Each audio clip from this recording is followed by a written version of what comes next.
the show.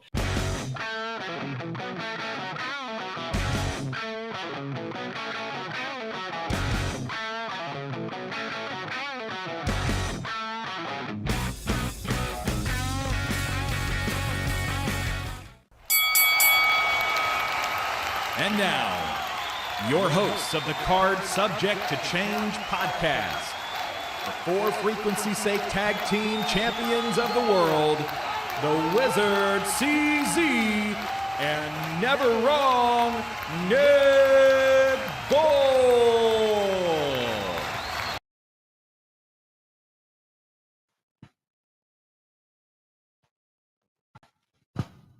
Good morning and welcome to another exciting episode of the Card Subject to Change podcast, the podcast by the fan, for the fan, of course.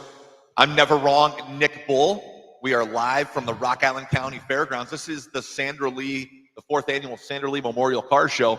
I'd be remiss if I did not introduce to you my longtime tag team partner. We are co-champs of the For Frequency's Sake Tag Team Championship Network. Please welcome the one, the only, the Wizard CZ. Wiz, how you doing, bud? Man, I'm doing pretty good. Good morning. That's not something we usually say on this show. No, we're usually night-timers on this. Very rarely is there wrestling to be reviewed this early in the morning, but a bigger cause today. There's wrestling involved. That's why we're here. We're here at the 4th annual Sandra Lee Memorial Car Show, and we have the man. We have the man. I'm going to have you grab that mic, make sure we got it turned on here. I believe you're on. We're not going to keep you guys for too long. We know you're very busy. I'll share my mic with you, Ricky. We have Ricky Lee here, and you and your wife. This is like Diana. This is like your December 25th. Like, you guys work for this all year long. 4th year in a row. What have you learned in 4 years? What have you learned? Everything. We've made all the mistakes. I'm sure we're going to make a few more, but we learn every year and we're getting pretty smart. And Ricky, of course, you and your wife are wrestling fans. You guys follow the show. You guys follow the product. I mean, fact, this is a cool car show, and it brings wrestlers to the Rock Island County FairGrounds. We've got pro wrestlers in the building here, and exactly. Cars and wrestlers, but there's something there for everybody today. Talk about what's out here at the event. Talk about if people are watching here, why they should come out. You've already sold me. We're proud to be, sponsors for the 2nd year, but sell somebody out there on coming out to the Sandra Lee Memorial Car Show. Well, we have 4 wrestlers: Buff Bagwell, Lash LeRoux, and the Headbangers, Chaz and Glenn. For some reason, that name doesn't fit his face. Yeah. He's way cooler than Glenn. We have cars of all makes and models. This year we actually have some kids that brought in their bikes, registering their bicycles, and they're going to have a separate little judging for them. And I mean, I'm so excited about bringing the youth. That's one of the things we're trying to do, is to bring youth into our car community. We have the Ghostbusters. We have Von Hot Rod from California, world famous pinstriper. We have Brian Rhino Templeton, who has been on many paint shows. He's an awesome painter. He's put Trick My Truck and West Coast Customs. They've been here for a couple of years now. It's all about the kids, though. It is. For us, it's bringing the kids in. Yeah, and it's for a good cause. The monies raised here are going to the Autism Society of the Quad Cities, a great cause. There is a great cause behind all of this. CZ, I see you over there licking your chops. I would probably bet on me to be the one to steal that belt before it's awarded, but CZ's got his eyes all over it. If you're watching at home, it's the belt on the table, laying in front here on display. That is the belt that we'll be giving away as the Wrestler's Choice belt here at the Sandra Lee Memorial Car Show here. We're in East Moline at the Rock Island County FairGrounds. Hey, it's not raining. It is not. And It's there's getting brighter. and the sun's starting to come out. Plenty of room. Still plenty of room for people to come out and register their car. Plenty of time. And now, Cash back, rough day, $100 cash back. Might want $100. absolutely. I look across the way here, and you can see on camera, but there is a table of all the trophies. And I remember the trophies last year. Like how, they're homemade, but they're like it's very unique, very cool to the event. And that's what I think is very cool about that. But I got to ask this. I don't want to ruin the moment, but when does planning start for the 5th annual? I'm sorry. It was last week. She rolled her eyes and gave me a look like, oh my God. And I had to ask the question because I've never planned one of these events, so I don't know when did next year's started last week already? Yeah, he started talking about next year's last Wow. week. Wow. And both myself and his son was like, no.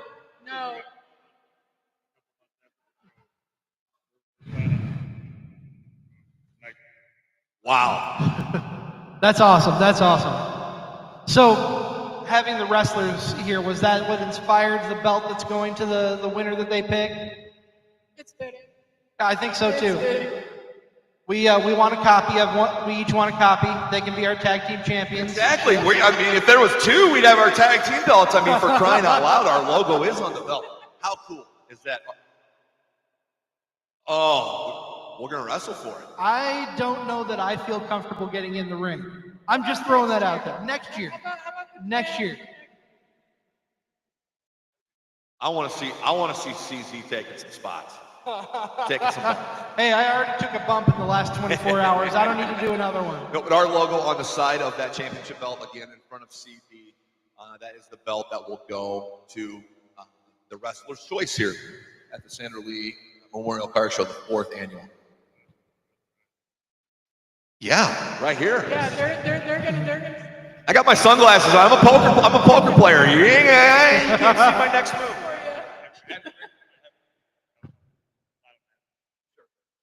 Sure. Well, maybe that's your entertainment next year. An 8-man walk-up tournament. The first 8 people walk up and get in there.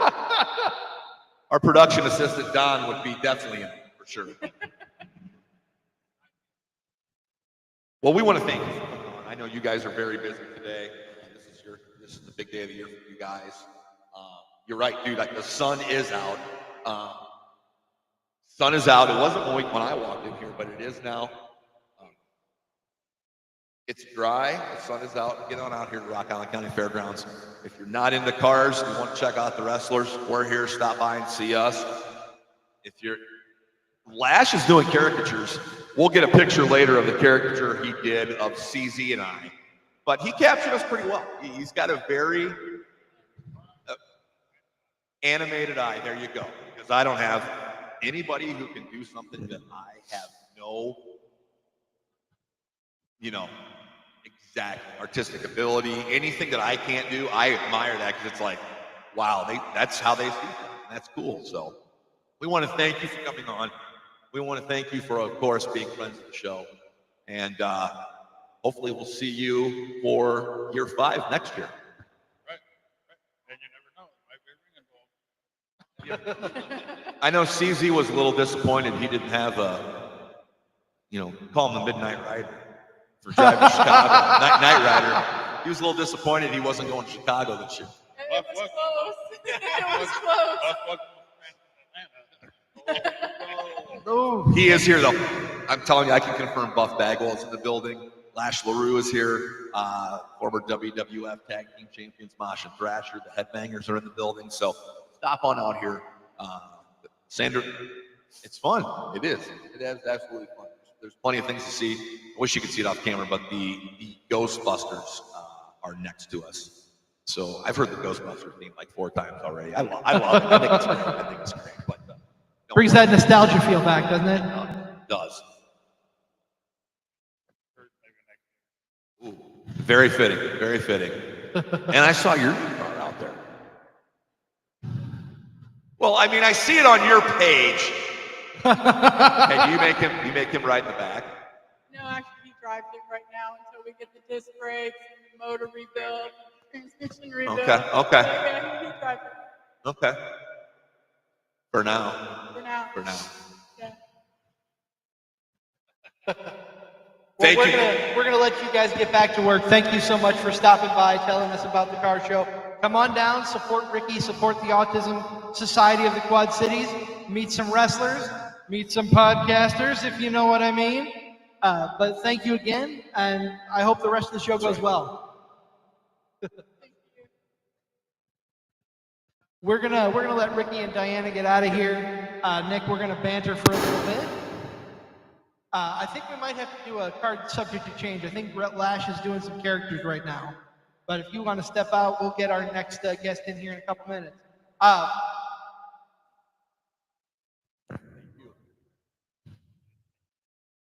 That's Ricky and Diane. I'll get back to it. From the Sandra Lee Memorial Car Show. Yes.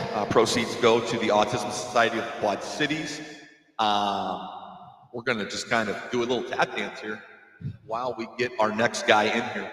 Right. We've got Lash LeRoux, who is directly to the right of us. And he is drawing a caricature right now. It's really cool to watch because he just started it. And I kind of got a bird's eye view of it. And I know you guys can't see this at home, but it is really cool. We're going to get him on a little bit later.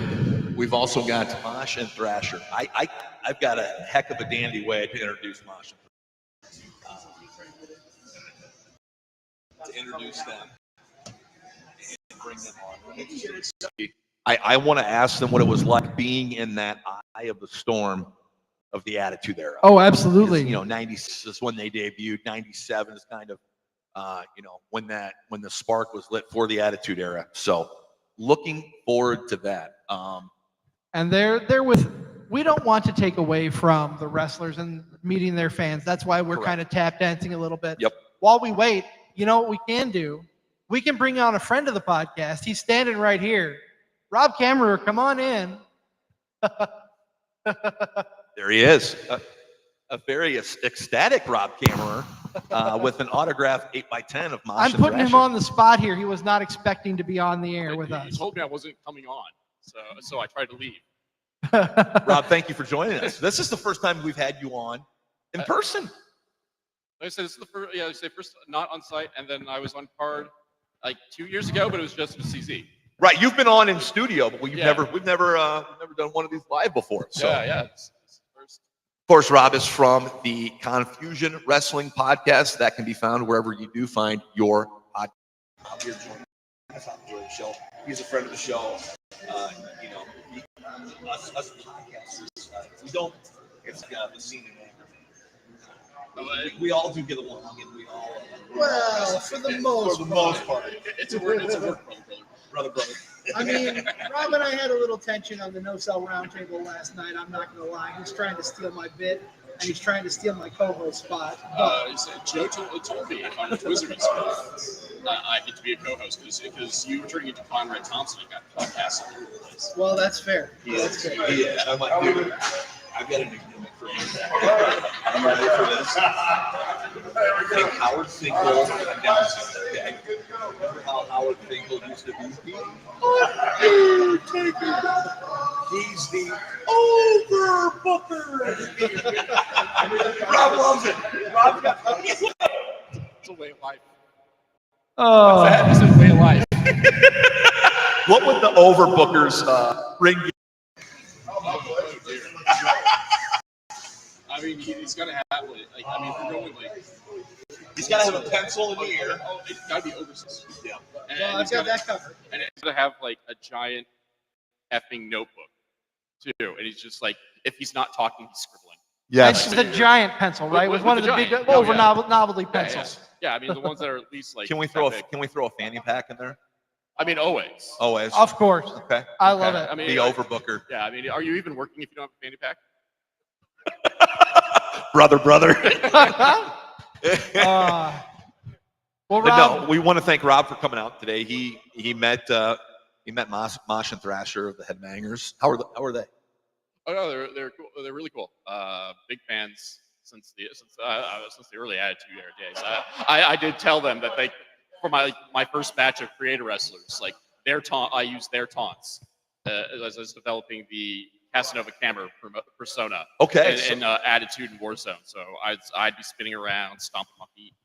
So the Headbangers are kind of part of who you are. Yeah, for sure. Excellent. Hard Rock Kid. Got to see you guys in skirts for the first time, just as I was discovering like Marilyn Manson and that whole scene too. Sure. I haven't talked to them on purpose because I wanted the first time to be when they came in here, but like I got a couple things I want to run by them. NWA Tag Team Champions too. I mean, absolutely. But I want to sneak in and talk to him before you guys did, so I could get the scoop. Of course. Looking for a big payday from 2K25 this year. Ooh. Spoiler alert: big scoop. Got to get the scoops around these parts. With Legends deal? Yeah. They're in 2K25, so they get the some royalties off that. Nice. Well, Rob, I'm going to boot you out. No offense, because I love having you here, but looks like we've got some free wrestlers who are who are getting ready to come on. We're going to bring Lash LeRoux on first, wrestler-wise. Rob, always good seeing you. Thank you, Rob. Thank you for stopping by. Thank you so much for stopping out. I hope I did well for an alternate. Hey, I want to see a rendering of the creator wrestler of the Overbooker. If you can. Yes, make it happen and send it to us. That's your gimmicks. Okay. You'll do gimmicks. I'll work on it. the Overbooker. I'll work on it. The Overbooker.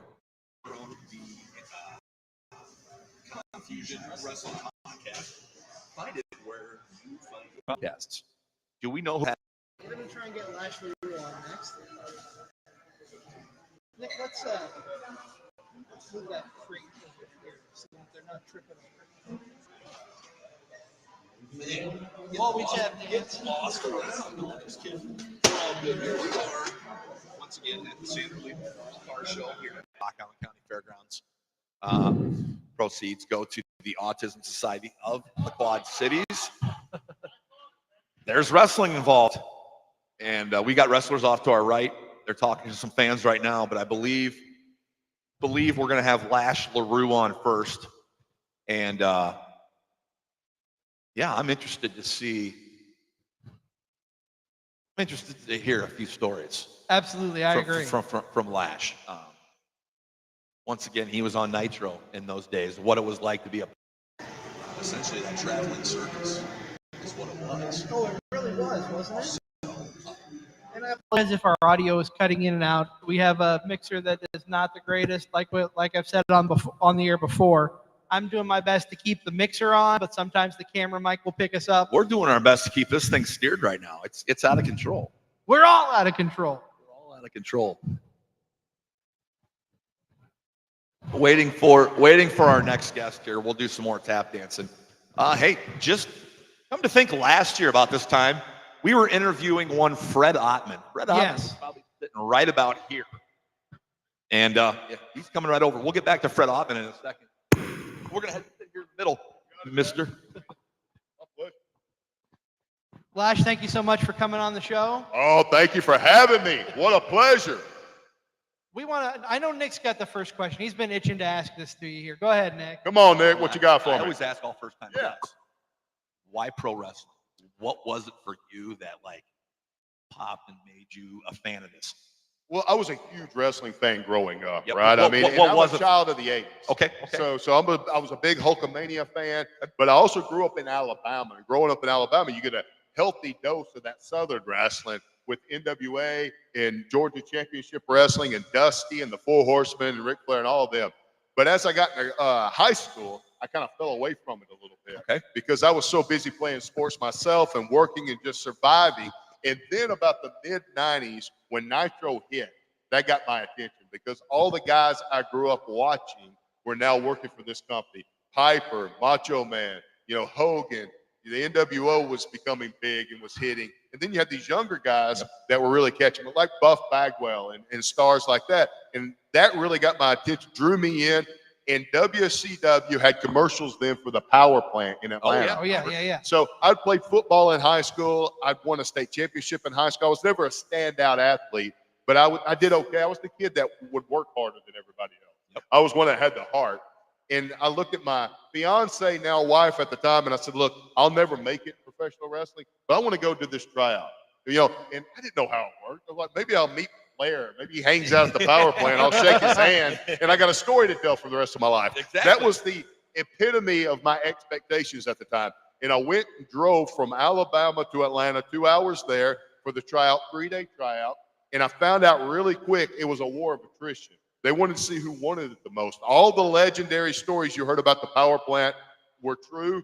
And you walk in, and Sarge, who ran the power plant at the time, would say, grab a bucket. And you grab these 5-gallon buckets, turn them upside down, did squats. Long story short, pretty much everybody quit except for me. And even then, they just say, look, we're not promising you have. You're not a WCW wrestler. We're not offering you a contract. But you've shown us enough that if you want to pay us, we'll trade you. I started driving back and forth in training. And it just came natural to me. I love the charisma aspect of professional wrestling. I love the showmanship along with the athleticism. And there's also a nice little healthy dose of you got to believe it yourself. You got to believe you're really in the fight of your life. And if you do believe that, it's going to come across in your matches when you have it. Absolutely. And the fans are going to be able to tell. 100%. They're going to be able to tell from the get-go. Absolutely. Yep. They smell it a mile away. If you don't believe yourself, nobody's going to believe you. Absolutely. That's a great point. And you, of course, were in the heat of the battle during the Monday Night Wars. Talk about what that experience was like, being part of the Monday Night Wars, going through that whole back and forth between WCW and WWF. I had no other expectations because all of it was new to me, and it was all exciting to me. So it was hard to have a measuring stick at the time. Now looking back, obviously you can look at it in a much different perspective. And it's similar to, I read a book recently that was talking about the fog of war. When you're in the fog of war, you're just trying to navigate the waters as best as you can and make your way from one side to the other and make decisions as you go. And that's what I was doing, and it was all working out and it was all falling into place. But it's hindsight looking back where you can really see the landscape more clear because the fog of war, the fog part doesn't exist anymore. Right. You're not unsure anymore. You know how it turned out. Right. And so now looking back, I realize what a special time in professional wrestling that was, what a special time in my life it was. Man, I was a dirt poor kid from Oxford, Alabama, who had a mom that was in the 8th grade. We lived in houses that didn't have running water or electricity because we just couldn't afford it. And going from that to being able to do what we did in professional wrestling, man, it was it's living your dream.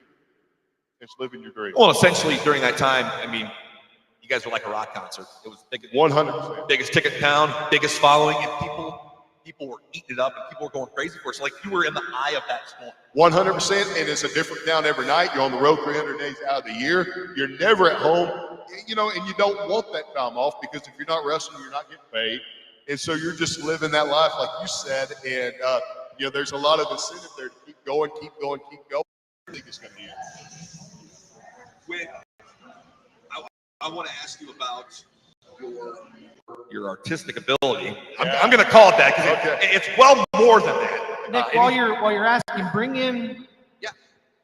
This is. I'm going to have you hold. Yeah. This is the print that we had. Not only are we featured on the side plate of a title belt, let's get handed out later. We had a pro wrestler do a rendering of us. CC. We've made it. We have absolutely made it. Have you always had this gift, or was this something that you just came across by accident? What I want to hear about this. Okay, so believe it or not, it went hand in hand with professional wrestling. Okay. And here's the reason why, is because I was always a fan of art. I always loved drawing, and a lot of kids do, right? Most kids go through a phase where they draw. Some just stop drawing because they find other passions. Some keep drawing. I never stopped drawing. And I had a lot of friends that loved comic books. They trace what they saw in a Batman comic book or a Superman comic book. And I was the one that was known for being the artist, so they want to impress me, show it to me. And I love the characters. I like the idea of the Marvel Universe, but I'm a face guy, man. I like the details and the expressions and faces. And if you drew Superman, he's got a square head and not a lot of detail. You're not impressing me with that. You're just not from a face standpoint. Then I discovered Mad magazine. I don't know if you guys are old enough to remember Mad, but Mad was a humor comic book that would make videos. For that to work, they would take something like Top Gun and they go, we're spoofing it this month. And you look at this storyline in there, there's a cartoon of Tom Cruise. You don't have to tell me it's Tom Cruise because that looks just like Tom Cruise. So that got my attention. I taught myself caricatures just from like copying what I saw in Mad Magazine. And it was just a fun hobby for me. And when I started wrestling for WCW, again, on the road, Nick, 300 days out of the year, different town every night. And you had to be there at noon at the arena for a show that doesn't go live until 7 p.m. A lot of downtime. So you got a lot of downtime. I wasn't a card guy. I wasn't a dominoes guy. You know, we didn't really have the video games yet. So I noticed every locker room we were in had a. So I bought a pack of dry erase markers. I'd sit in the back and I'd draw the boys in the back. And people like Kurt actually loved it, you know, and he loved anything that was a rib anyway or a practical joke. So he would goad me on, you know, draw Hulk Hogan, okay? You know, draw him really old with an oxygen mask and a walker. Kurt, he's in the other room. And he goes, hey, he won't care. He goes, you tell him you don't write the news, you just report it. And I said, okay. And the editors and publishers of the wrestling magazine saw me drawing, and they thought, oh, this is kind of cool. This is a wrestler who can actually draw. So they asked me to do cartoons for the magazines, and I started a feature called Lashing Out, where I would just do cartoons, Mad Magazine style, every month in the magazines. And I was mature enough to even realize then, I go, okay, they're not hiring me because I'm a professional artist. They're hiring me because I'm the wrestler that can kind of sort of draw. And they don't have another wrestler that can kind of sort of draw, and they don't have another artist that can kind of sort of wrestle. Right. So I've got pretty good job security here, and I was making good money wrestling. And because of that, I go, I'm not worried about losing this art gig. So I'm going to push myself every month. I'm going to meet the deadlines. I'm going to try to get a little better. Sure. And I literally went from the very first cartoon I did for them was a Goldberg cartoon, where I drew his traps so big they were covering up his ears. So he'd go, I'm sorry, kid, what'd you say your name was? I can't, you know, my traps are in the way. So, and I walked up to him, I go, hey, Bill, I just want to make sure you don't have a problem with this before they publish it in the magazine. And he goes, bro, you draw me this big, you can write whatever you want. And so I literally drew it on a typing paper, colored it with color pencils and markers, and handed them a hard copy. But I could see where art was going. So I bought Photoshop, started training myself and teaching myself how to use it a little at a time. And about 13 years later, when I was no longer doing wrestling cartoons for the magazines, I had taught myself so much that I had evolved from giving them that hard copy to now doing everything digitally and email. Sure. So it's just been an evolution for me over the course of about 30 years now.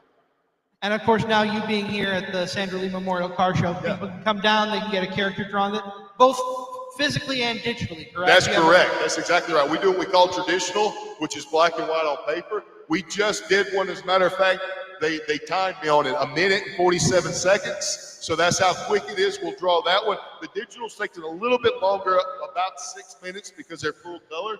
We print those out 4x6, put them on a lanyard. You can wear them around your neck like a name tag. They look similar to this, but much smaller. What, wrestling is finding and carving out your niche and your way. And you founded wrestling and have been able to do this.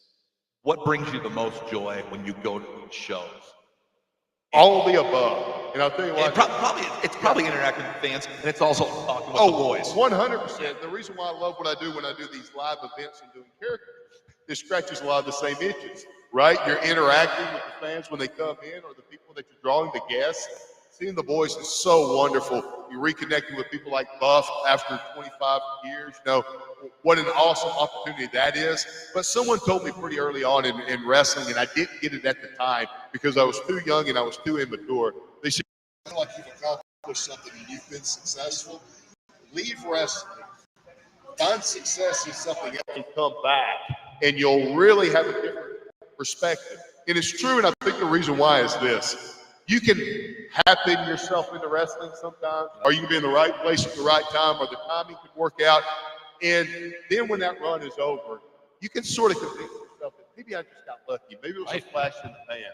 When you go somewhere else outside of that, whether you're someone that writes a book, or you do a podcast, or you find success somewhere else, and then you bring that success back to the wrestling business and you marry those things together, you realize that you have a certain level of talent take pride in. Yep. You've married those talents together, and nobody can take that stuff away from you, right? My artwork that we talked about, one of the things I'm most proud of when it comes to that is I own it.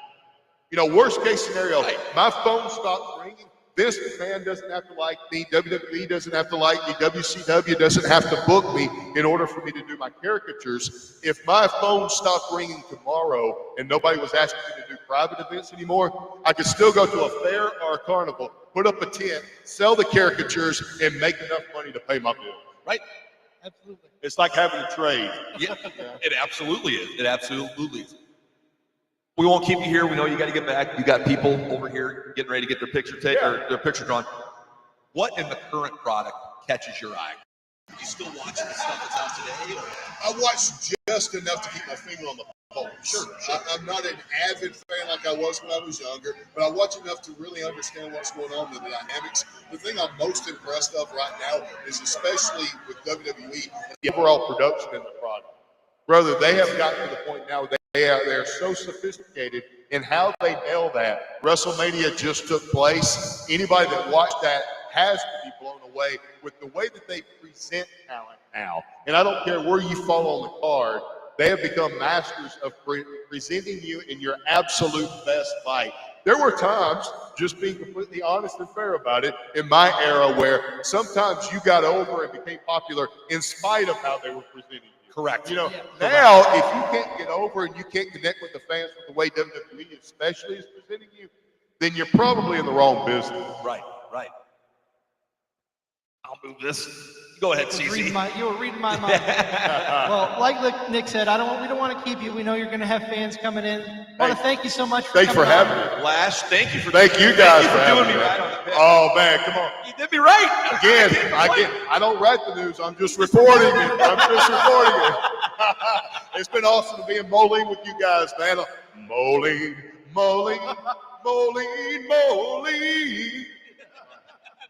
All right, hey, thank you guys. Lash, thank you so much. Thank you.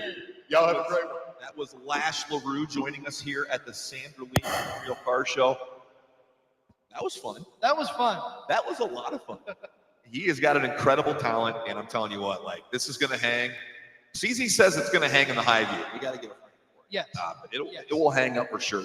It is beautiful. I mean, it would go fantastic on your wrestle wall. I mean, I'm sure I could find a place for it, but it just seems more fitting to go on your wrestle wall. What a cool interview. What a cool interview. You know, you meet somebody, and I hadn't talked to him until he came in here. I haven't talked to any of the wrestlers yet.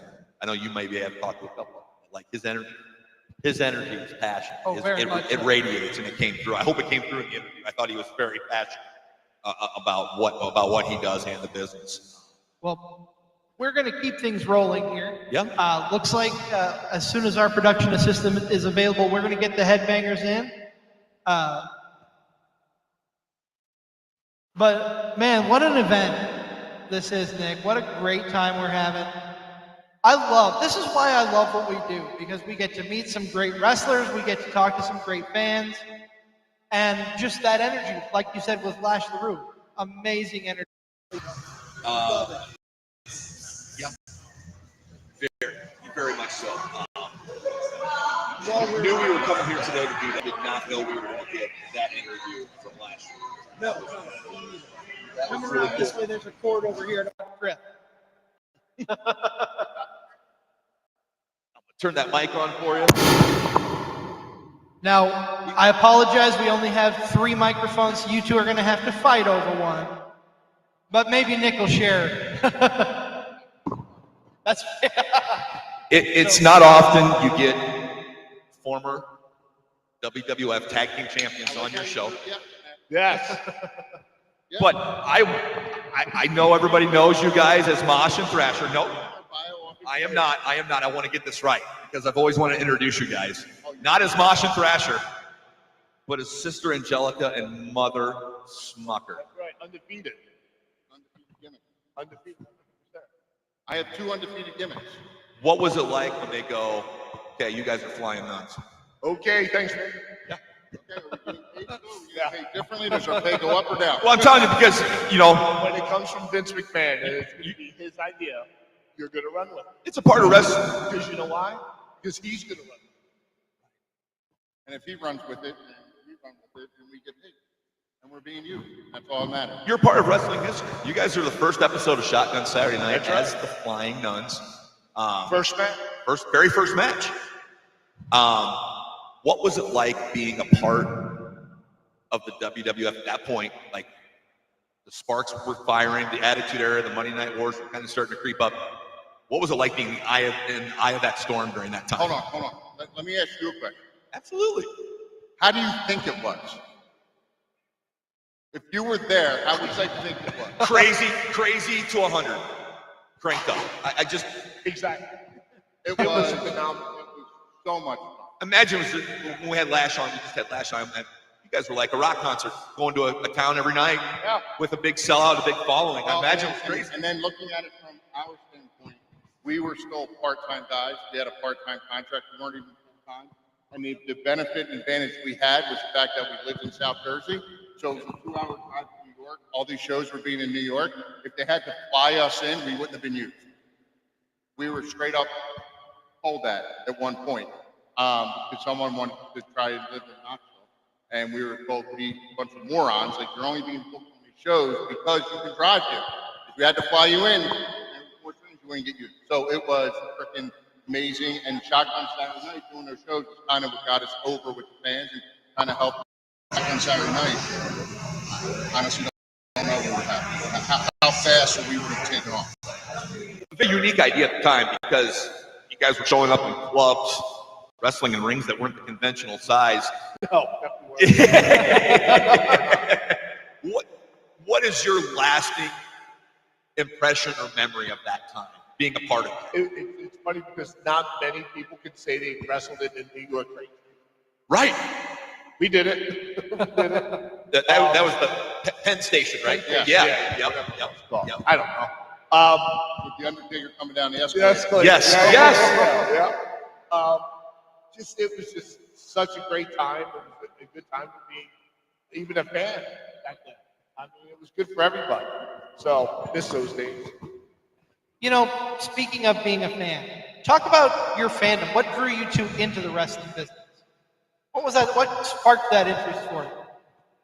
I mean, for me, I was a fan growing up. So I was a fan growing up, and I used to go to the Philadelphia Spectrum and Philadelphia State Center with friends of mine, and I always said, one day you'll see me in that ring. But I kind of said it as like a joke, not thinking it would happen. But it was just a dream I had, a thing I wanted to do, or at least just try one time. And after that one time, I got in the ring. Even after my tryout down at the Monster Factory, I literally was like, this is what I want to do. I had no idea what I was going to do. I had no idea. I was in my 4th year of junior college. I wasn't doing shit. I didn't know what I was going to do.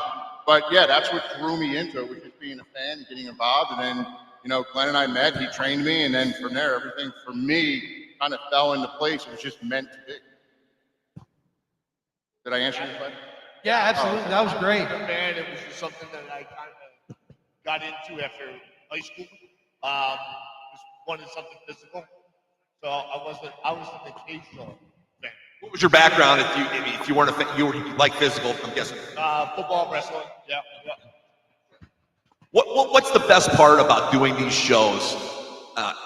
What shows? Like what we're doing today? Yes. You know, the shows come out, the fans. Like, obviously, it's meeting the fans, but seeing the boys, guys you haven't seen maybe for a few years, and reconnecting. 100%. That's what it's all about. I was just over there talking to Buff and saying, remember when you were the handsome stranger for Global? And he was like, oh my God. I said, yeah. I said, I remember that. You know, occasionally I would watch it on TV from time to time, stuff like that. And that stuck. So, no, but what a great gimmick it would have been to be a bad guy. Would have handed out to the young go, no, or smack them with it or some shit. That would be awesome. Just as you think you're pretty, you're not. You ugly little troll, and you take it back. Yeah, so it's about the reunion. For us, it's about the reunion, seeing guys, but it's a connection with the fans also. And then the way the internet is now, YouTube, it kind of keeps us alive. Like we've done the Squared Circle Expo in Indianapolis, like 4 out of the 5 shows that they had, and somebody brought us these cups, and they had pictures of it of the daughter, like the first time, the second time, third, like the years of us being, as she got older and stuff. And like literally, because we go there every year, we're watching these kids grow up, and it's that interaction you get to have with the fans, because without them, there is no us. So it's great to be able to have that connection and talk to people. And then just because there's people like, you know, when I first started, my very first show I ever had was in a WWF ring, and Macho Man, I had like literally a 2-minute interaction with him that like said will stick with me forever. Like if we can have some kind of interaction with someone like that and they walk away and like that sticks with them forever, to me that's what it's about. Absolutely. I'm pumped because I seen a picture of you guys like a month ago at a show, and you had the belts, and I'm like, oh, dude, when they come here, they're gonna have. I can't wait to get a picture with tag team champs and the belts. I think this is like my favorite title belt in the history of wrestling. I think it is. I think it is beautiful. It is classic. It is something that they should have them still now, and they would still. Those belts are amazing. The 3 best belts ever are these, the Winged Eagle belt, and the old Intercontinental belt. Those are still like, to me, and it has nothing to do with generational stuff. I look at the new belts now and I go, it just is what it is. I know. Do you guys keep up with the current product? Does anything catch your eye nowadays if you're watching? I'll watch Raw probably every other week, or I keep up on like storylines. SmackDown, not so much, because if I'm home on a Friday night, then there's something wrong. I keep up more with NXT and Evolve.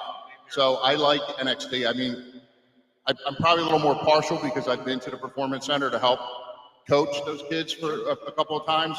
So that's probably why I keep up with a little bit more. But the athleticism that those kids have, and where the business is, where WWE is taking the business with those kids, is going to, in my mind, it's going to be ridiculous, because the athleticism these kids have, and they're just sponges. They just want to learn. They just want to learn more, and they want to get better and better. It's just ridiculous.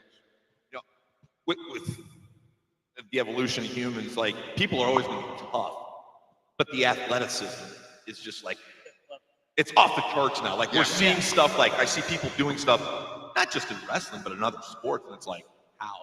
Science. So you got like, back in our day, we were lucky if we didn't have a trainer. We had this guy, Francois, who would come in, and he wasn't a doctor or nothing. He wasn't a chiropractor, but we all trusted him. He would fix us, put us back into place so we could keep going. I mean, they have trainers now. They have doctors in the locker room. They have science. They get Off days. yeah, so they get the off days, but they have the science behind it of what your body can go through, what it can't go through. Them lowering, not doing house shows anymore, is going to save everyone. It's going to save bodies a lot more. So there's more behind it now. And the same thing with professional sports. I mean, there's more behind how to use your body and what to do. Like, 25 years ago, you looked at protein intake and you go, oh, like, you can't take too much protein because you're just wasting it. Now there's reports out going, it doesn't matter how much protein you take in, because your body somehow, some way will still absorb it. So just eat all the protein you can. Just shit changes. It's just, like you said, it's evolution. Right. So you talk about watching NXT. I'm going to ask, we call our show Card Subject to Change. Sometimes we play a little fantasy booking. If you were to step back in the ring, is there a team you want to face in today's era? The New Day, okay. New Day, I'd like to. New Day. New Day would be fun. Sticking with NXT, Hank and Tank. Okay. I love Hank and Tank. I think they're great. And I think it's funny because when we were in WWE, WWF, whatever you want to call it back in our day, we were those guys like New Day. We did all the products. We did the Super Soaker commercials. We did commercials. We did the appearances all the time like they did. And then New Day came in. That's what they think. Hank and Tank, in my mind, can take that role that we did and that New Day did.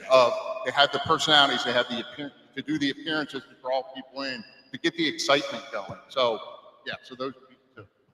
Awesome. Mosh and Thrasher, we want to thank you very much. Not only. I don't know if you want to thank us because your ratings probably went way down. Just saying. Absolutely. It's not every day you have tag team champions on your show. No. And we appreciate it. We thank you guys for stopping by.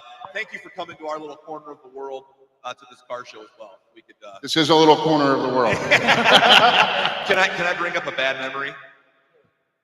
I'm sorry about the burning sensation you have coming out of you.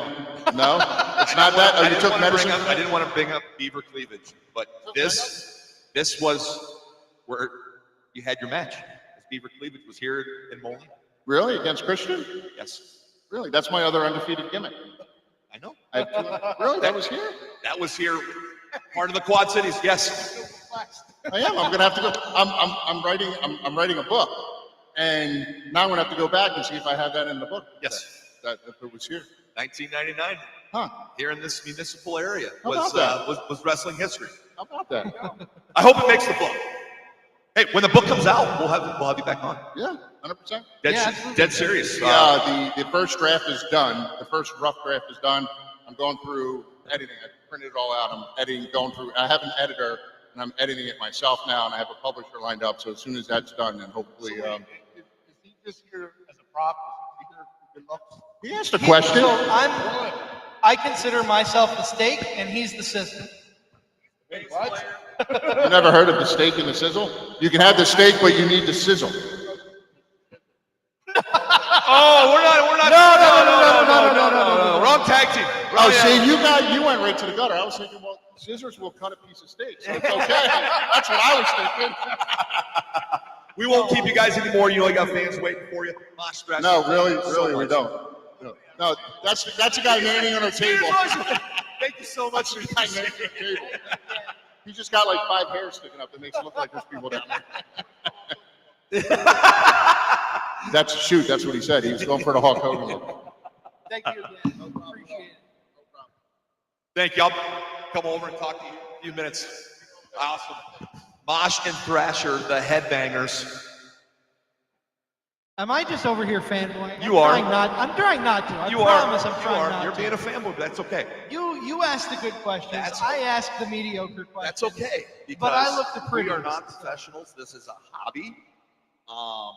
Yeah, it's okay if you're fanboying.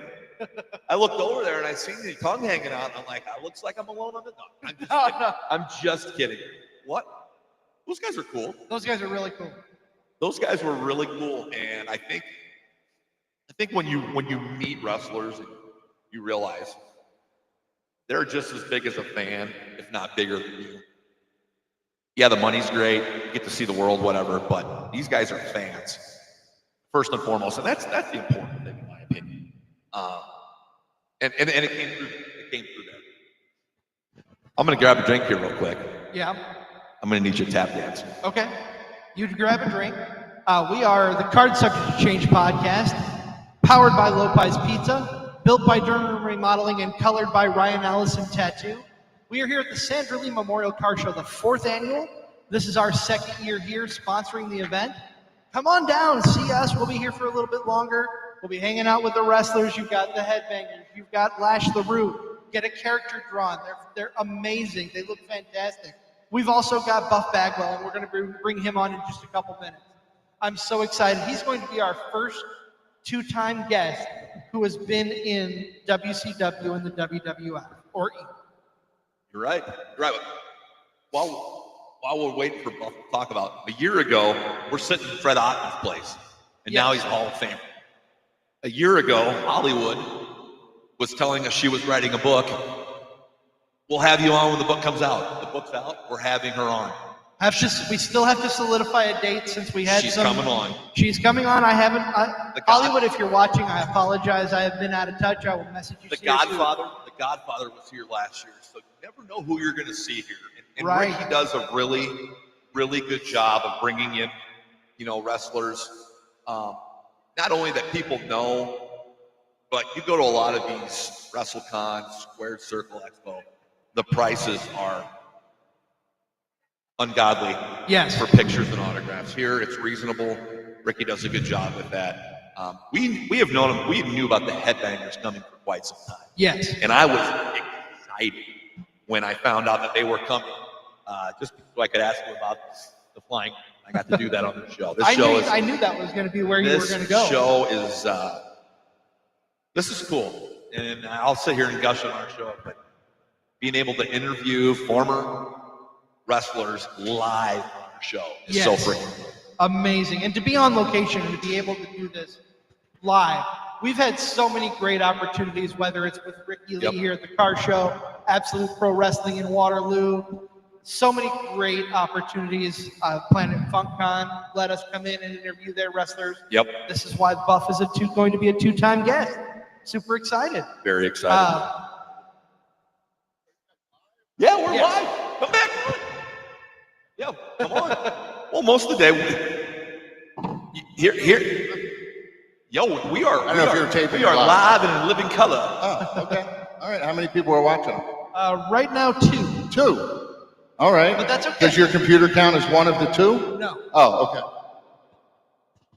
All 2 are you? Do you have any questions? Honestly, we have more people watch like After. later after. You can, that's the great part about it. Usually, It's like Netflix. Usually With we us, tape our- once a our- week. We usually tape Sunday nights. This is different. That's right. our biggest We audience. used to do that. We used to watch Nitro afterwards in the hotel room. We generally get anywhere between 200 and 500 views on Facebook within a week, Oh, okay. depending on the episode. Hopefully, this will get a lot of traction. 'cause- Hopefully I don't get you can't. Well, Not you at all. haven't I said was, anything to get. I was hemming and hawing, like, should I bring up the beaver cleavage thing? But I'm like, Listen, let's talk about that. all right. Because when Rasher was on here and I asked you guys, hey, you want to be flying nuns? Yes, sir, yes. What was that like when that was brought to you and how it was portrayed to you? So it was betrayed to me that, listen, we have this idea, Glenn was hurt.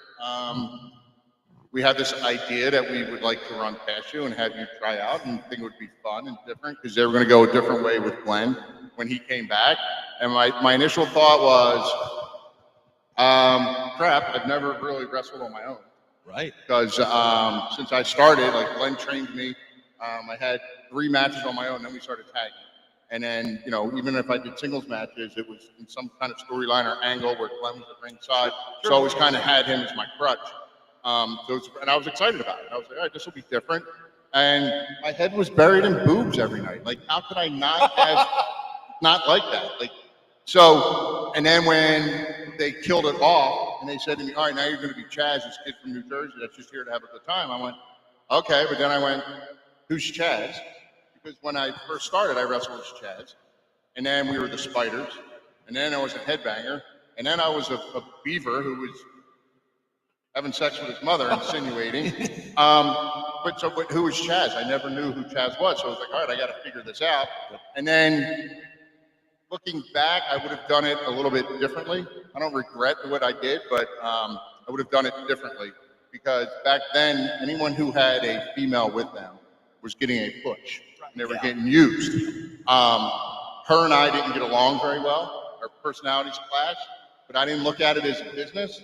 I looked at it as, I'm here, as long as I do what I'm told to do, then I'll be fine. But if I would have looked at it as a business, I would have embraced her as a business partner and kind of ran with it and taken off. But instead, I did everything I could to try and get rid of her. And that's when Glenn came back, and that's when the whole storyline came up, me beating her up, and all that bullshit happened. But I was excited about it and nervous at the same time because, again, I never wrestled singles, so I had to figure out who I was. And that's what I tried to do.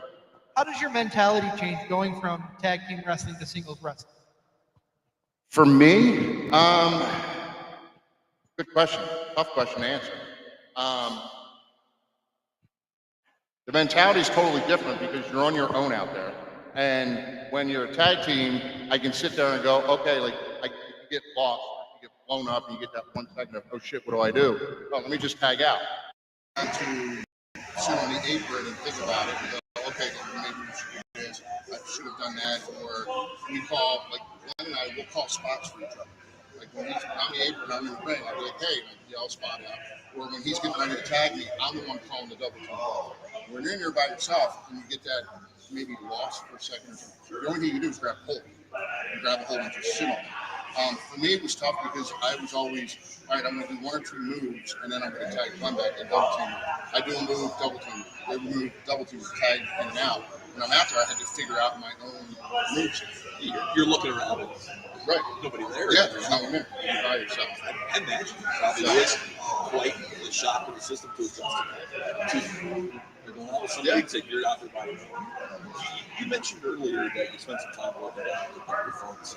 Yes. What was that like being able to give back, as former wrestler, and be able to help out, the guys that are just scratching, guys and gals that are just starting to scratch the surface? It's amazing, especially there because most of the ones at the WWE Performance Center never even watched wrestling. They're all coming out of college. You know, they got the WWE ID for the independent kids, and then you got the NIL program they have now. So a lot of them didn't watch, and 99% of them at that performance center weren't even born when I was wrestling. Because they're all 20, 21 years old. And But the really cool part about it is they're coming in, and those kids want to learn. They want to get better. The respect they have, even not knowing who I am. Not that I would expect anyone to know who I am, but they would come up and they're like, "We know you're here coaching. We know you're somebody, but who are you?" And then I would tell them. And then the next day they'd come back. They're like, "Holy shit, we looked you up. Like, you've done a lot. You've done it." And then they want to learn and they want to get better. Right. And then to help them, I love that side of it because then I'm at heart, if I wasn't wrestling, I would have been a teacher. Sure. Most likely. But what subject? Probably phys ed. I would have been a coach.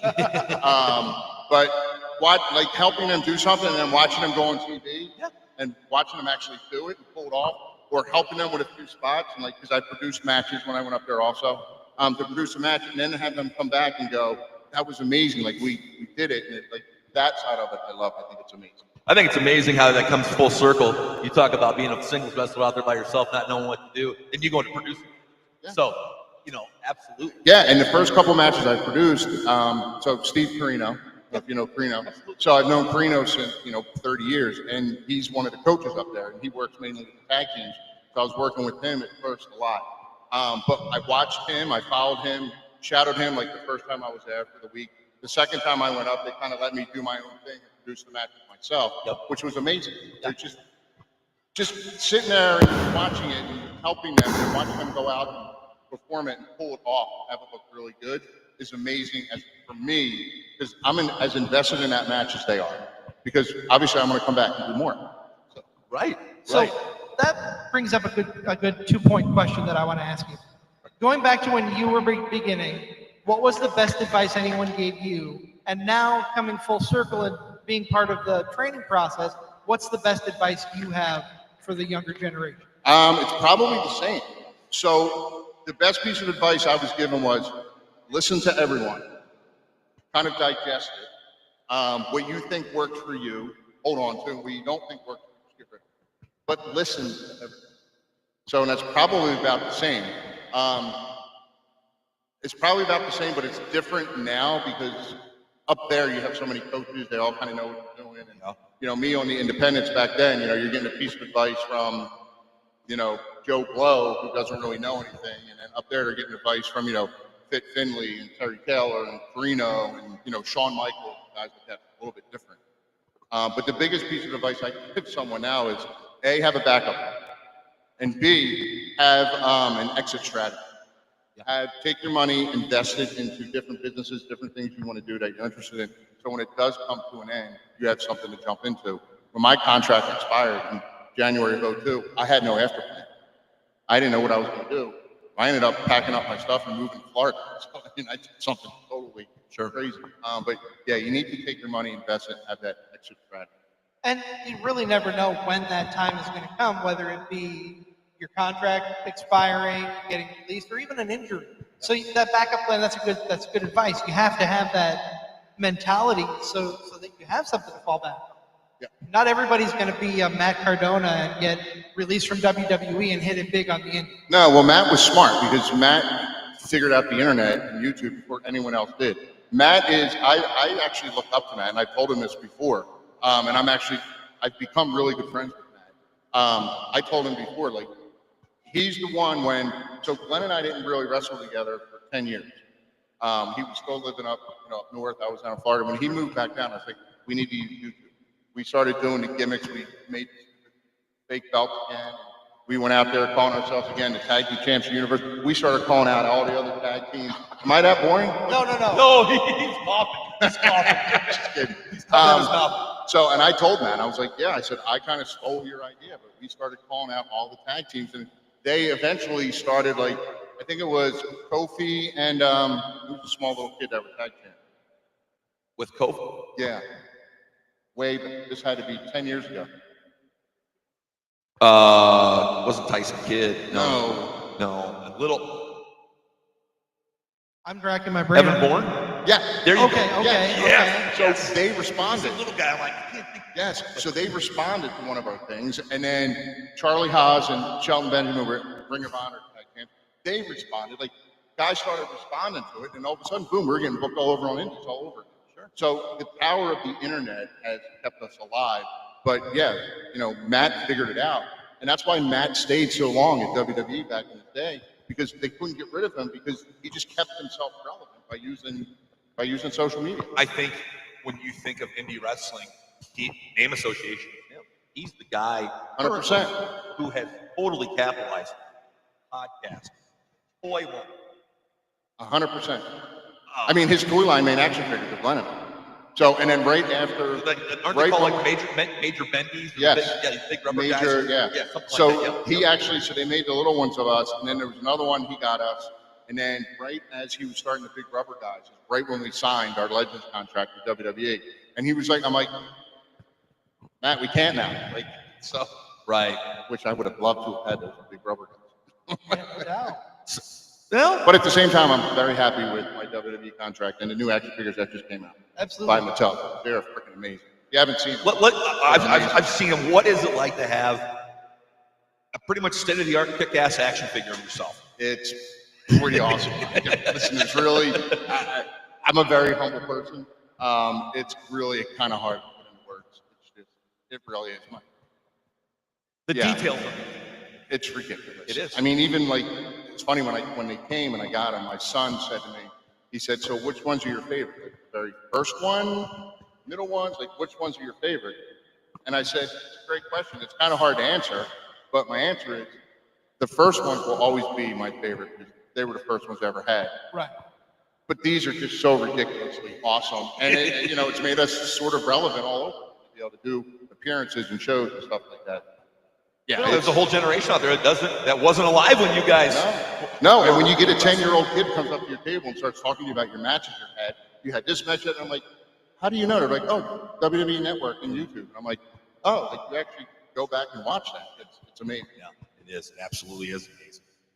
What's been amazing is the fact that Mosh came back on our show. Yes. And we're talking wrestling. This is so great. This is so great. What is your number one lasting memory from wrestling? Well, simple. And I'm getting goosebumps right now. You're the. So we went back in 2016. Hadn't been on TV in 15 years. My son had seen me. I went way over in Bob 5. My son just turned 21. I guess 2 weeks ago now it'll be. He's seen us do hundreds of matches, independent, to the point where I look over and he's laying on our gimmick table, sound asleep, and I'm in the ring. It's a true story. It's a true story. He moved all the pictures aside and everything and fell asleep on the table. But in 2016, all I wanted for all those years was one time for him to see me in a WWE ring. For sure. Whether it was on TV, whether it was a house show, every time they come down to Florida, I would reach out to Hunter and say, hey, is there any way I can do a match? And he was like, insurance reasons, you can't do it. But I'm like, I'll sign a waiver, I'll sign whatever you want. I just need one. Just never happened. And then seeing Road Dogg all the time, doing shows, knowing he was close to Hunter, I was always putting it in his brain. Yeah. And then Brian was head writer for SmackDown, and he called us up, brought us up. We did a show in 2016.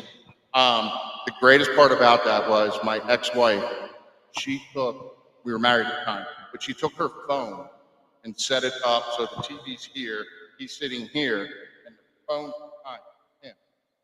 She videoed him watching me come out.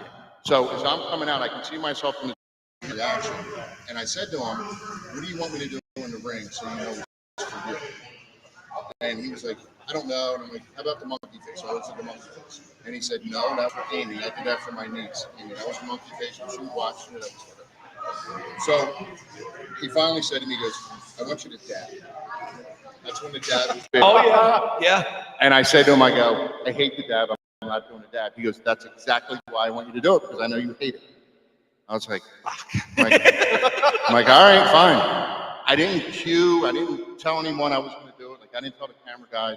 So we go down in the ring, do the monkey face, I roll in, hit that opposite turnbuckle. I did my thing, and then I hit the dab, and the camera was dead on me, and you caught the whole thing. And the reaction of him, he goes, oh, and he starts laughing, and like he starts like wiping his eyes. He won't admit it to this day that he teared up, but the kid teared up. Sure. Sure. That's probably one of the, I mean, you know, WrestleMania 13 is easy because it's our first WrestleMania and we won. Winning the tag belts, that's easy, we won. Wrestling LOD, I mean, things like that are great. But for me, that was the number one thing of being able to watch. Like wrestling on TV would have been one thing, but being able to watch his reaction to it is something else. Oh, absolutely. That's an amazing moment. But you got the video, which is I do. It's on my phone right now. Awesome. I can show it to you. Awesome. It's great. Awesome. Yeah, it's amazing. Yeah. Oh, yeah. Wow. All right, I'm sure we bored everybody now. So No, not at all, man. We still have 2 viewers. Oh, 2 viewers. do any of the 2 viewers have a question? Once they realize how long, like the stories that you have told on here. So all of these stories will be in my book. That's called. I'm hoping they keep the title Beneath the Skirt. I think that's great. That's a great Beneath title. the Skirt and stories, whatever it is, and it's basically it's all road stories. It's all things that as I went through my career. It's not the crazy stuff that involves Snickers bars and all that stuff like that. Right. It's just road stories of what was going on in my career and what I was thinking. Like when we wrestled LOD when they came back in '97, and they give me the doomsday device, and I'm laying on the mat, covering my face, and I'm laughing the whole time. Going, I can't believe I just took the doomsday device. Like this is funny. Especially since it was our first match back after 4 years. It wasn't. I thought it was going to be a squash. It wasn't a squash.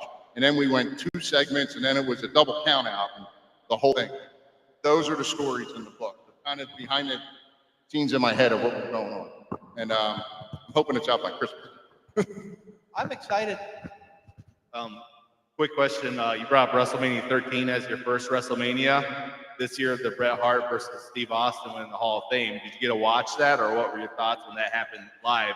You know what? It's funny because there's so many things. It's a great question. There's so many things that went on that I never realized or watched. We were so involved in just what I was doing. I never really sat in the back and watched. Like all those shows you have on A&E now, the Rivals, and all those shows. I watch those back now. I'm like, that was going on? Where was I? Like I was there. Like there I am in the video. Like how did I not know? I never looked at the business as a business. So that changed my thought of it. But yeah, I mean that was when Stone Cold was starting to take off and everything, and it was an amazing match. But other than the vision of Steve leading, there's not much I remember of the match when I was there because I didn't pay attention. Like we literally did what we had to do, and then in my mind it was like, all right, we got to get out of the way, and then we would take off and drive to the next town, and I'd watch everything the next day. And Joe, you did ask if there was any questions. You've already answered it, I believe. Joe was asking when the book is supposed to be out. You're hoping by Christmas? Yeah, I don't know. So the first rough draft is done. Okay. I know there's going to be a lot that has to be cut out because my publisher told me that I'm talking to it should be around 90 to 95,000 words, and I'm at like 140,000. Oh wow. So I'm hoping I can take whatever's cut out and maybe segue that into something else, a different project. Sure. So I have to finish editing it. I'm hoping it's all edited, done, and signed with the publisher by the end of May. That's my goal. Yeah, so I'm hoping by the time my goal, and I don't know if it's realistic or not, would be before the holidays, so everybody can buy it for Christmas. I don't know. And I don't know how long what the process is once I sign with the publisher. well, I mean, you just don't run into people every day that are writing books. That's why we're Right. Yeah. Yeah. I think it's so cool. I love reading. I love reading those stories. I love reading what other people's lives and what they were experiencing when this was going on. I wanted to springboard me to do more public. I do a lot of philanthropic stuff, so I do a lot with kids, and I do a lot of speaking engagements with kids. But I want to take it more corporate now. That's when I'm kind of hoping. Once you're a published author, it kind of gives you a little more credibility. At least that's what I've been told. hopefully a New York Times bestseller. Yeah. That would be amazing. I love the title. I don't expect it, that but title's that would got be to stay. amazing. That title's got to stay. It's Beneath the Skirt. That's the. That is perfect, man. That is It's perfect. kind of like peeling the, taking a peek up there. And I don't normally speak for Nick, but we're both excited for when it comes out. We'll both be doing our part to make it part of that New York Awesome. Times That'd be bestseller. awesome. I would appreciate that. All right. What time is it? It is just about. Oh, it's lunchtime. It's always All right. I'm sure I'll float back and forth because our line over there is non-existent. a roving reporter here. Oh, that's what we need to do. Can we do that? We don't have the capabilities to be out and about roving around. It's actually warmer outside than it I is know. in here. I know. The sun Yeah. came out and made a big difference here. It did. It really did. But all right. Hey, thanks, guys. Absolutely. Thank you very much, Mosh of the Headbangers, for joining us again. Hey, anytime somebody wants to come on and talk wrestling, we're going to talk wrestling. That was a second run, and I wasn't expecting. That was awesome. And he became the first two-time guest. Yes, he did. It wasn't Buff. Yes, he did. I need to stretch for a minute. Yeah, we've been on the air here a little over an hour. If you're just joining us, hello, Card Subject to Change. I am never wrong. Did you forget your gimmick? No, I was just doing the long dramatic entrance. Okay. Never wrong, Nick Bull. He is the Wizard CZ. We are live at the Rock Island County FairGrounds out here, East Moline in the Quad Cities. Why, you ask? It is the Sandra Lee 4th Annual Memorial Card Show. All proceeds go to the Autistic The Autism Society of the Quad. Autism Society of the Quad Cities. There's a title belt laying in front of us here. You can see on the table. That is the Wrestler's Choice car. That belt goes to the wrestlers. Will go out and pick a winner later. We are the event. It's like somebody messaging us, or is that? No, that's just someone posted on Facebook. Oh, thanks. I've got the chat. But we also have. We are featured. Our logo is the side plate on said belt. Right there, you can see it. And proud sponsors of this great event. Last year was our first year out here. Of course, Fred Ottman, Tugboat Typhoon, the Shockmaster, the B-A-double-D, Big Steel Man. Was here last He year. had to get me to do that. Along with Hollywood. And we have. We're excited. This is gentleman we've spoken to before 2 years ago. He probably doesn't remember us, but we remember him. No idea. It's all right. We got proof.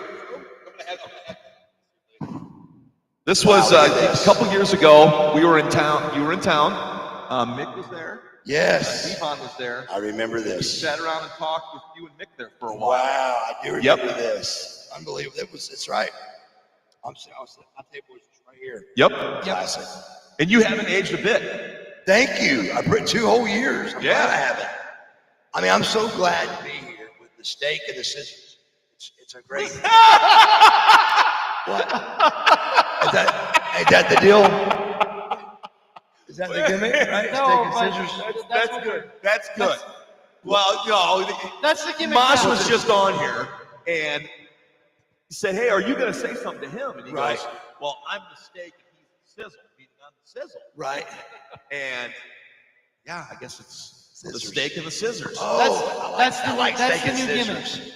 The steak and the scissors. I like it. Wow. That's good though. Thank you. Thank you. It's not every day you get ribbed by a wrestler. Not right. Not. We're going to pick up where we left off. What's new in Buff's Land? Buff's Land, man, just there's really nothing real new. I mean, the thing I'm, real happy about and going real well is my sobriety. Yep. August will be 3 years. Thank you very much. And with that has came many wonderful things. I've got a great relationship with a woman named Stacy Brown, and we're engaged, and I didn't pick the date out or anything, but just really happy with that. And I got a relationship with my Lord Jesus Christ. That's a very real special thing for me. I've always been, a God-fearing person, but never had a relationship with God. I've got a relationship with my Lord and Savior now, and that's a good thing for me. It's helped. It's done wonders for my life.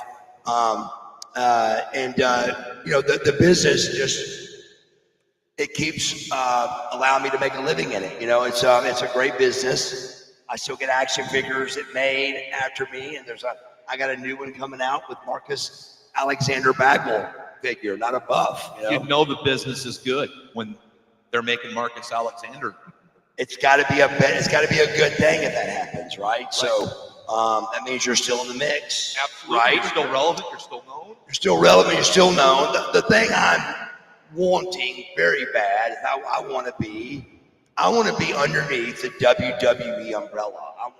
I want to brag about and be part of something successful again.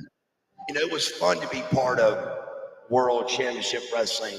I was a very small part of a big company called WCW, and I watched it go from nothing to a major billion-dollar-a-year company. And you were also part of probably the biggest faction of all time. Probably the biggest faction of all time, NWO.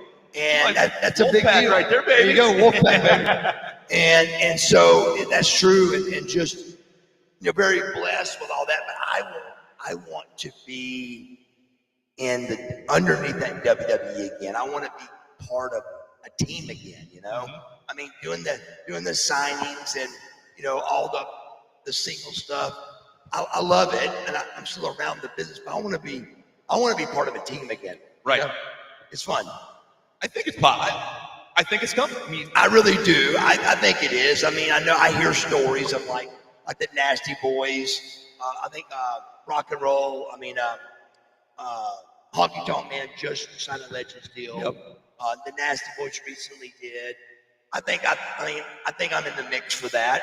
Sure. Hopefully. Sure. And then hopefully get a Legends deal, and then hopefully one day, the WWE Hall of Fame. So all that's in due time, I think, and just hope for the best. You gotta put good out, and then good comes back. I think for you, the wrestling's behind you, but the fans have never forgotten. Right. Who Buff Bagwell is or was, the impact Buff Bagwell had. Yes. That's always going to last. Yes. I think I'm not a wrestler, obviously, and I think to still be known and relevant. How many years ago was your last professional match? 25 years ago. To be known 25 years later. People, on a one-name basis. Yes. Great. Yeah. You say Buff, everybody knows who Buff is. Buff, yeah. And that's cool. And I tell you, I think I've noticed recently that's cool is my finisher is used a lot. And I didn't even think about it, but I was doing a show in Shreveport, and the radio guy calls me and he goes, "How does it make you feel that, people use your finish?" And I'm like, it makes me feel really good, but nobody's ever asked me that. That night I watched WWE and one of their tag teams, Street Profits. And that ladder, are you talking about the ladder match? Yeah, yes. They did a blockbuster on the floor. And so they use a blockbuster a good bit. And I see AEW guys do it too. And so it makes me feel good that I created that move, that's a cool feeling. Yeah. And I'm glad you brought that up, because that's something as we were preparing for having you on, I wanted to ask is, talk about the origin of that finisher move. Talk about how the blockbuster came into being. That's a great question. So I was not a wrestling fan. Most wrestlers, I think in the high 90%, were wrestling fans. Yep. You find your Mick Foley's, your Kevin Nash's. Really, they're hardcore wrestling fans. They had the birthday cake as kids. They had the bed sheets. They dressed up like Halloween. They wanted to be a pro wrestler. And that's in the high 90s, I believe. Sting, Lex, and myself are three names that I know do that. We had other ideas. Lex was football, and Sting's was bodybuilding. I mean, there was other things that got us in this business, but it wasn't childhood planning. And that caused a lot of friction backstage with the boys. It really does. It does, because we learned to love the business, but these guys have been loving it for years before. If I may ask, how long was there friction like that? How long did it take them to be like? It would still be there. It would still be there today. Okay. If we walked into a dressing room with your Benoits, your Eddie Guerreros, your Dean Malenkos, those guys, there would still be that heat friction of those are body guys. They don't work as good as we do. There's always that friction with body guys and workers and guys that really love this business and guys that just got maybe a little bit lucky. You know, it all boils down to what you can do and what your rating is. But during all of this, I learned to like Rick Rude because of his body, and he was tough. And I like Nobody messed with Rude. No, nobody did. And I loved his finisher, the Rude Awakening. Yes. So when Nash came to me to join the NWO that night, I turned on Riggs and I came up with hitting him with a Rude Awakening. In the ring, it was easy to do, something we could leave him laying right there, and me join the NWO.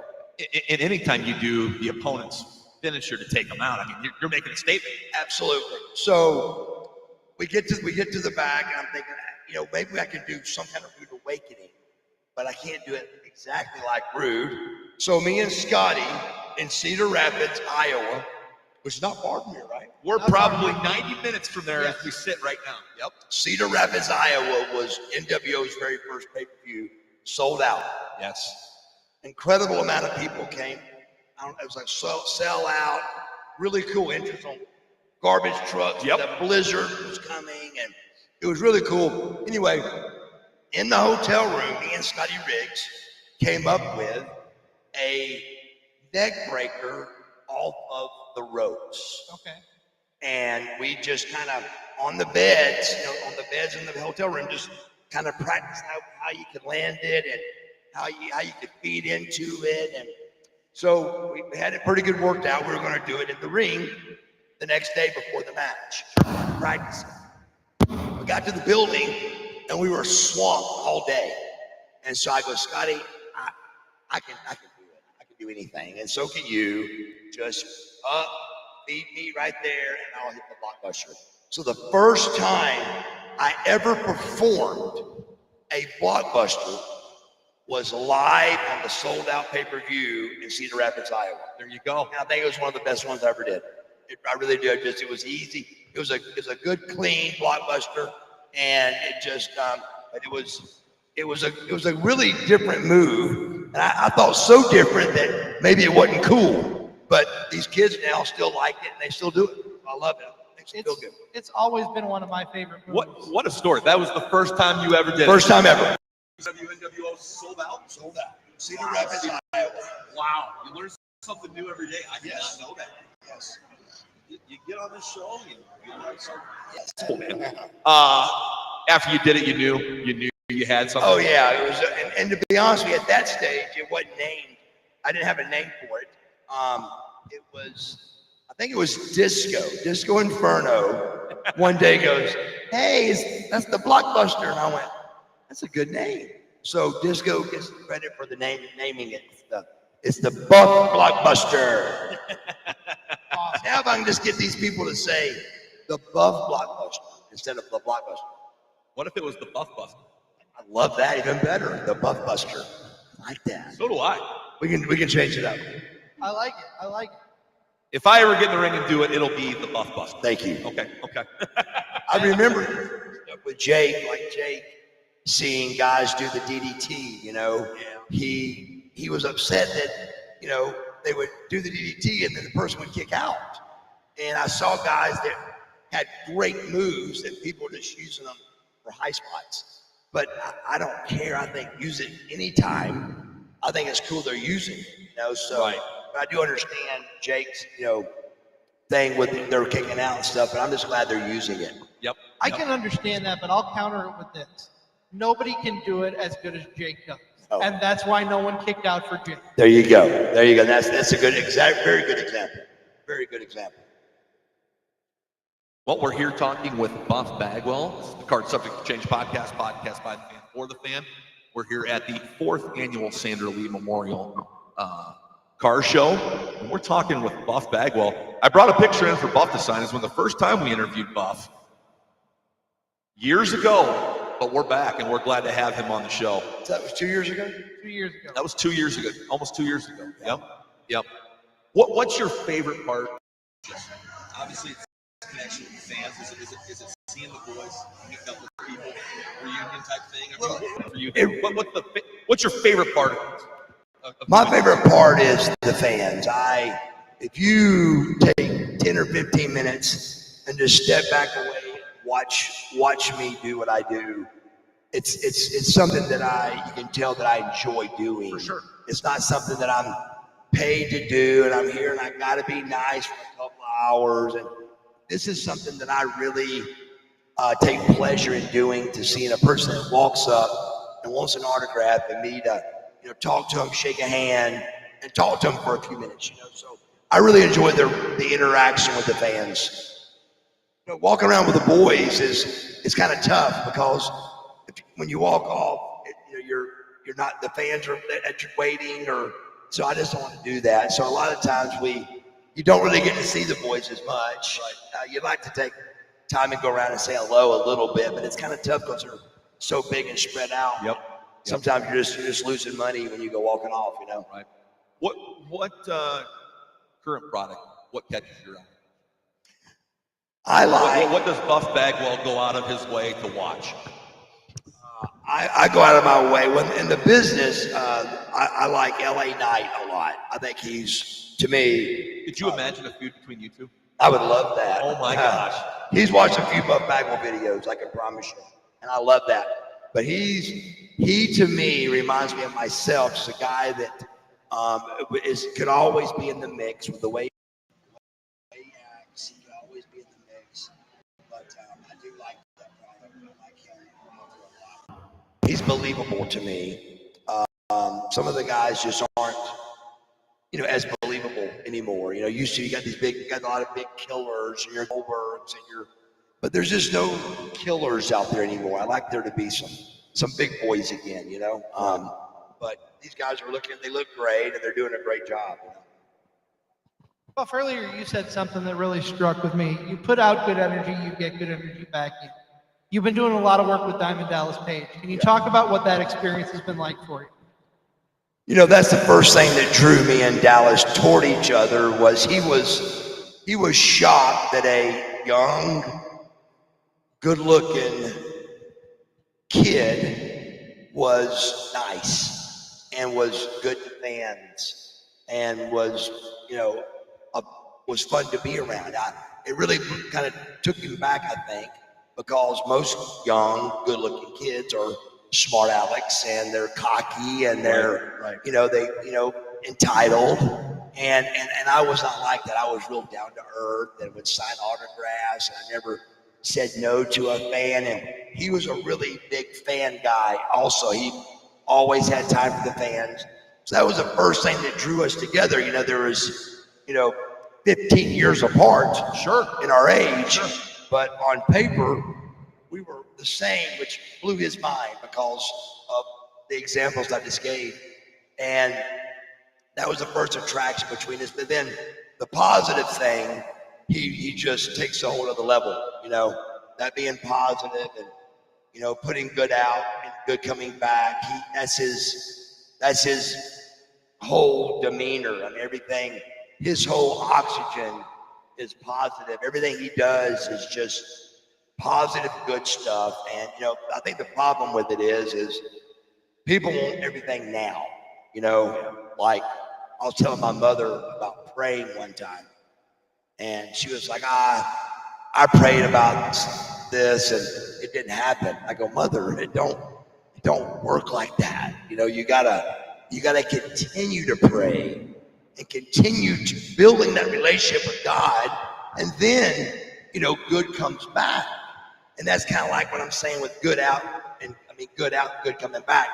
You can't be sweet to this guy today or this lady. Right. Somebody's gonna be sweet to you next. It don't work like that. You gotta continue to put good out. And when you continue to put good out and you put that into the atmosphere, then I think all of my heart, I know that good comes back. And it's just up to you on keeping that good going out. And that's hard for a lot of guys to do.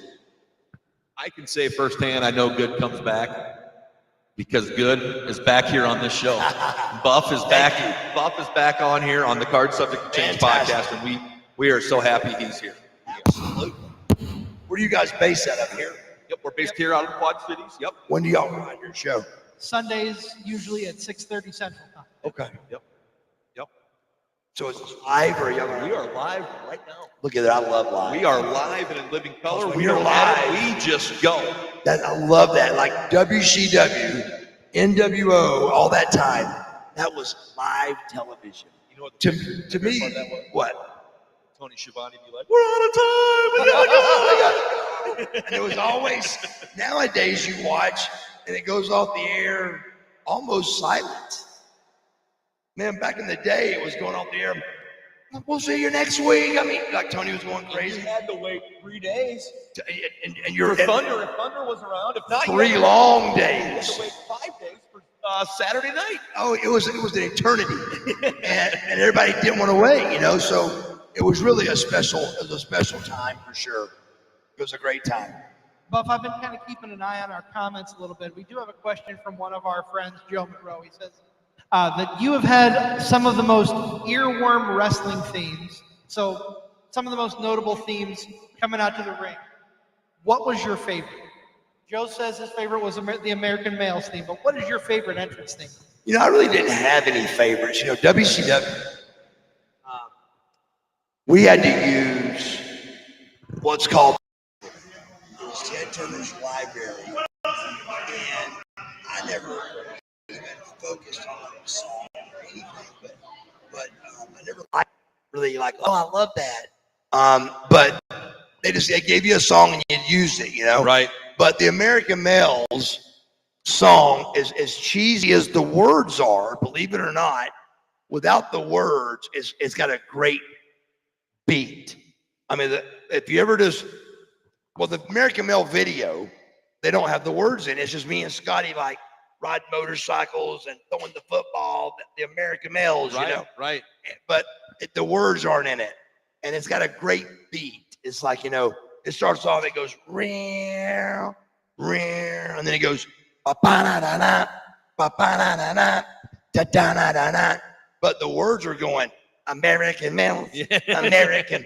And it's a little cheesy, but it's a very, you know, snazzy catch. You know, I love the. You say cheesy, but people know it. Yes. They do, and Jimmy Hart wrote it, and I love Jimmy Hart. He's always, It's awesome, baby. oh man, I love you, baby. I love you, baby, darling. Baby, darling. I'll tell you, as much as I love the American Males theme, I was partial to Buff Daddy because you would come out, you do your little dance and the little pose. That was my favorite Buff Bagwell time right there. That was my favorite of the songs. I mean, like, I was too young. I can't tell what me and Scorpio came out to. Me and Too Cold Scorpio, we were World Tag Team Champions. Yep.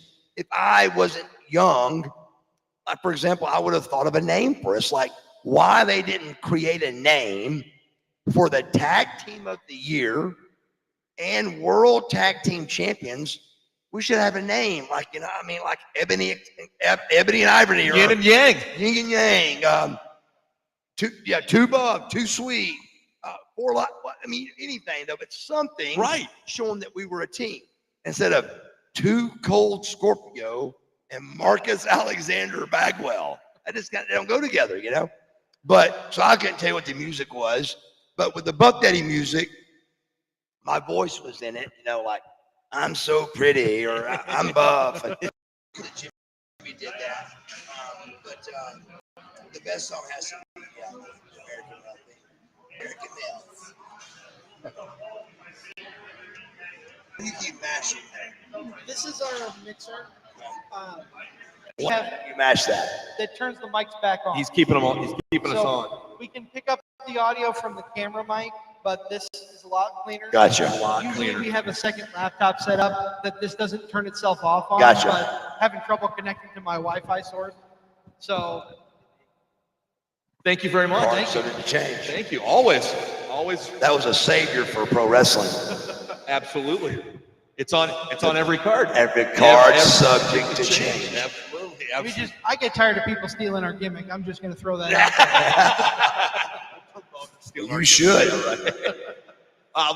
Last question I'll ask you. What is the lasting thing you'll remember from the height of those Nitro days? Lasting thing that I will remember.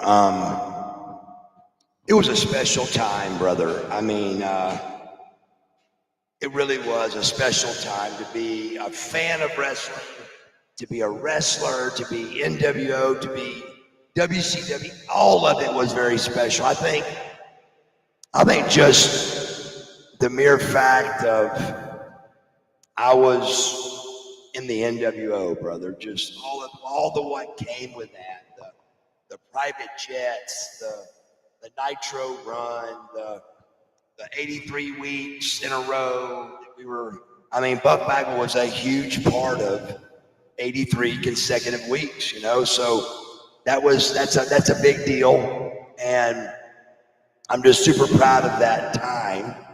And it was just a great time. It was a great time. For sure. But a private jet brings you to a building, lets you wrestle, and then a private jet takes you back. It was a very special time for sure. Well, I bet. that's incredible. Yes. Buff, we appreciate your time. Thank you guys. Love man. having you back on. Yes. We loved having you on the first time. Yes, thank you. If you're ever bored on a Sunday night, hit us up. You can come on anytime. That sounds great. I definitely will. Absolutely. Thank you guys. Thank you very much. That is Buff Bagwell joining us here. Buff joining us here on the Card Subject to Change podcast. And we had Buff Bagwell, we had Mosh and Thrasher, the Headbangers. A little bit.